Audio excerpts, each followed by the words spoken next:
Products in this video were provided to the author to do a review. All opinions are 100% authors and authors alone. Hey guys, this is your friend Iggy back again. So today we're going to be doing a overview of the Patriot Viper V551 Gaming RGB Optical Mouse. We're going to go ahead and compare it with some of my favorite mice.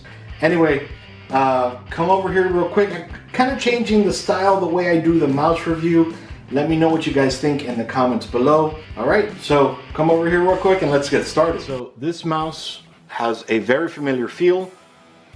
Like, I would compare it to the HyperX Pulsefire, and even back in the day, the Microsoft IntelliMouse Explorer 1.1. Very familiar, a great design. One of the things I love about this mouse, aside from these rubber grips over here, the way you can see the angle here that they have the side, it doesn't fall out of your hand if you're holding it up like this. It's going to lean back a little bit, but because of these side buttons, you can see that how they're protruding a little bit. Your hand holds on to it just fine. I haven't had an issue yet that it's fallen out of my hands, and I'm always, using it. I've been using it now for the past maybe 3 weeks as my main mouse, and I have no issues with it whatsoever. As you can see, the weight,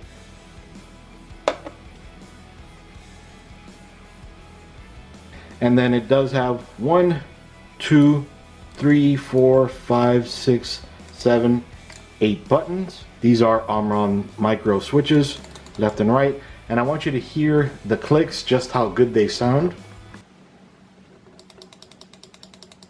That's the left button, the right, the middle, the profile, DPI, kind of the open button, but I use it for either a macro or for sniper. Forward, back, they all sound great. It is a solid mouse. It doesn't feel cheap.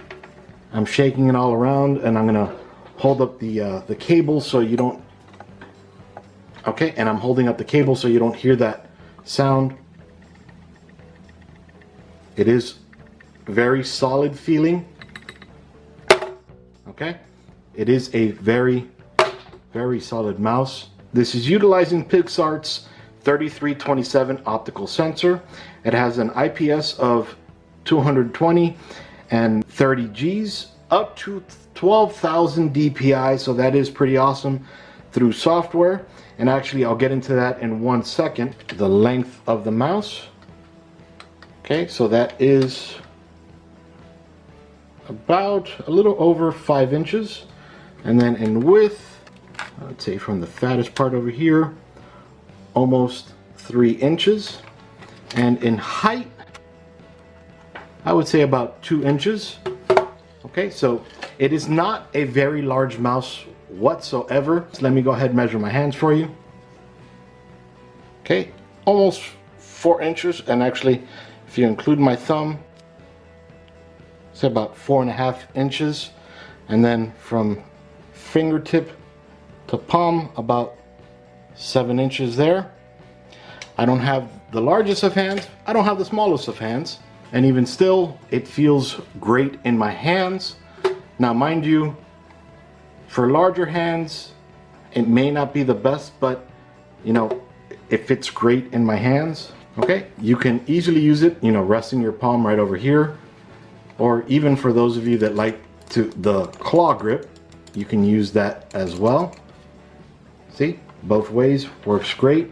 Of course, depending on your hand size. Look at those hands. Look at those hands. Are those small hands? So now let's get into the software real quick. So I do like the software a lot. They've done great stuff with this software. As you can see right now, I'm using the sniper function, which I find pretty awesome because, you know, as wild as you want to get with the DPI, again up to 1200, you can tone it down a ton just by holding down this mouse button. And then, you know, you can scroll around incredibly slow. And then of course you can adjust that sniper speed. That goes down to about like 300 so that you can get incredibly down to detail with the pixels. You know, the fact that you can select over here the profiles, I think that's pretty cool. Then it shows you on the OSD, and then over here with the DPI shows you on the OSD as well. You have the sensor over here, it works well, and the fact that it's live, pretty cool too. Then the macro editor, it does exactly what it should do. It's a great macro editor, has a bunch of features. Then we come down to the settings. This is the part, now it's not huge, but this is a little bit of a part that does upset me a little tiny bit. Here we see the firmware version and the driver version. That's awesome. The problem is if you go to their website, it doesn't tell you what version they're by, and there is no update feature here so that it auto updates. Every once in a while, you might as well just go online, download the latest version, maybe export any macros or any settings you have here, uninstall, reinstall, and then re-import. I think that's a big hassle. Unless you don't really care about updating, you just want to keep using the version that works for you. Some people are content with that. I like updating. So this is not a major issue, but it does bug me a little tiny bit. The lighting, you can change the lighting. For me, honestly, the mouse is always like this. You're never gonna see that lighting. And it's not knocking anything Patriot's done for any mouse. You know, maybe you could see this, but again, not a huge deal. It's more for when you let go of the mouse and it's just, you know, sitting there. With the Viper gaming pad, and honestly, I tested with the EVGA gaming pad, the HyperX gaming pad, and then with this gaming pad, the mouse feels great on any mouse pad. This one is incredibly affordable. I'll link it in the description below, and it is a very large mouse pad. So, and you know, again, it feels great. So I don't have any complaints about the mouse. I've gamed with the mouse, as you can see a little here. I've done photo editing, video editing. I've done regular home, you know, browsing, everything use. I don't have any issues with it. I find this the most, now the Microsoft IntelliMouse is one of the most comfortable mice in my opinion. Very, very old mouse. Second to that was the G402, the Logitech mouse. But then this one, it just feels right. It's the perfect size. The grips here make it feel great. Maybe having grips on this side would have been a little bit better, but you know, it feels great. The bottom here has a little honeycomb design. They have 3 feet right here, and then this foot right up here. It glides nicely. I don't have any complaints, honestly, about anything. I really like this mouse button here. I find it great. These are very easy to access, and then these are kind of out of the way, the macro and DPI button, but even still then, they're perfect. Just, you know, you don't have to reach out for anything.